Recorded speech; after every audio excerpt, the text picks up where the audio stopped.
Հիմա դաշտում կան ծրագրեր, որոնց մասին քննարկվում են, օրինակ արդեն ենք շարժումը։ Իմ կարծիքով այդ impeachment-ի գաղափարը ինքը լուրջ է։ Ինձ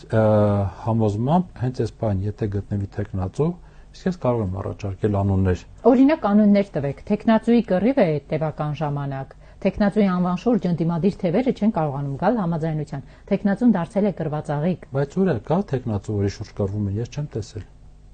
Բաղդադ Սրբազանի շարժման անհաջողության պատճառներից առաջնայինը տեխնացուի անունը չէր։ Երևի հա։ Բայց Բաղդադ Սրբազանը պատմում է եւ ինչ որ հանդիպումների մասին նաեւ ես եմ տեղյակ, որ ինքը փորձել է խոսել տարբեր տեխնացուների հետ։ Բայց ասում եմ ոչ մեկ չի համաձայնվել, ես ստիպված եմ այո գնացել այդ քայլին։ Հիմա եկեք կանոններ պետք է համոզել։ Պետք է համոզել։ Հա, Էդգար Ղազարյան, ինչ վատ տեխնացիով է դեմ։ Ինչ խնդիր ենք դնում մենք, որպեսզի լուծենք, որ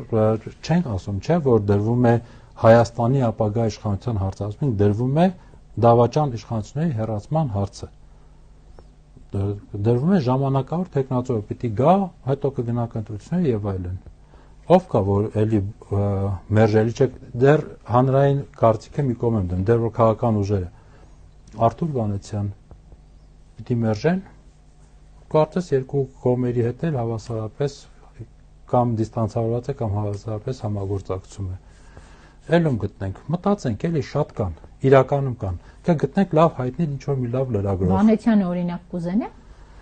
լինել անցումային կառավարության ղեկավար։ Ախր գիտեք, նորից եմ ասում, եթե դա պահանջում է պետության շահը եւ այլն։ Հա, պետության շահը, եթե պահանջում է Վանեցյանը կուզենա, գա օրինակ 1 տարով լինի ղեկավար, հետո ընտրություններ լինեն, ասի ցտեսություն գնացի։ Պարտավորված կլինի։ Հուսով եմ, որ եթե նույնիսկ չուզեն նայել, բայց այդ պարտավորության տակ կմտնի, հուսով եմ։ Չեմ ուզում հիմա որ մենք առանձնացնենք ինչ որ մի կերպարի, բայց բոլորին դա վերաբերվում է։ Կարելի է քան լավ իրավապաշտպաններ ունենք,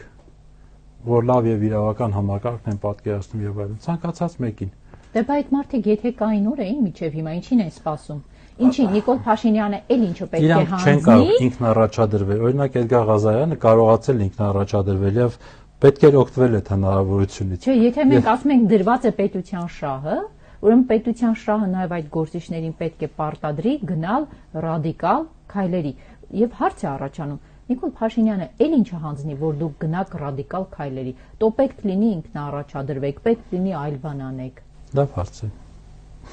Իրականում լավ հարց է։ Այո, էլ ինչ պետք է անի, որ հասկանանք, որ այդ քայլերի գնալու ժամանակն է։ Դե բայց հիմա այստեղ խնդիրը եւի թե տեխնացուների մեջ չէ, ինչքան որ քաղաքական ավելի կուր միավորների, որոնք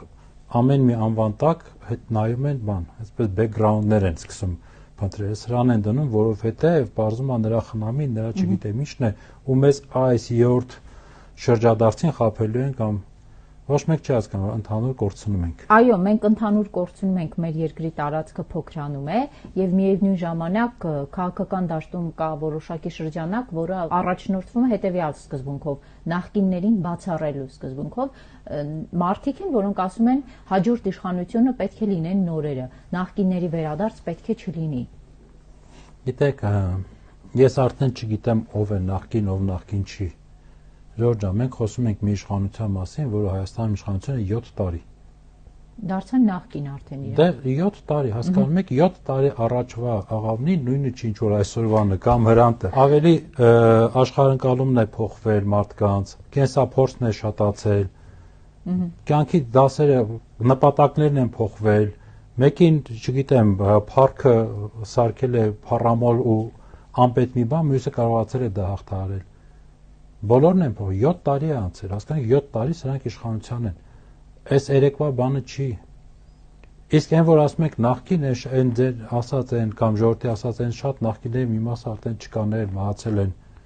Ամեն օր մեկը մեռնում է։ Լավ, ամեն օր չէ, բայց այդ հստակ ջրբաժանը դնելով նախկինի վերադարձ պետք է չլինի։ Չի հնարավոր չի դա։ Ինչ են պղտոր ջրում ձուկ որսացողներ են։ Այո։ Հորինում են կեղծ քարոզչական թեզեր եւ այդ կեղծ քարոզչական թեզերով սահմանափակում են ինչ որ մարդկանց կամ ուժերի հնարավորությունները քաղաքական դաշտում։ Դա միայն դրա համար է օգտագործում։ Լավ, անկեղծ, ես չգիտեմ, ես նախկին եմ, նախկին չեմ։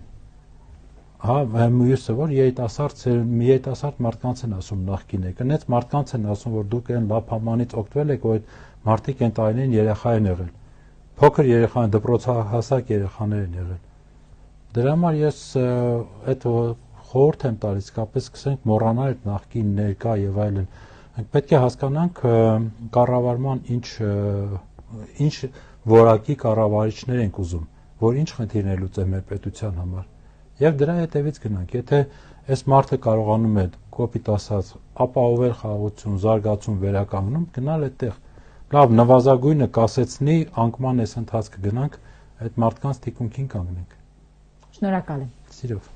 Հարգելի հեռուստադիտողներ, հիշեցնեմ զրուցակիցս այսօր Հրանտ Մելիք Շահնազարյանն էր, այսքանը ցտեսություն։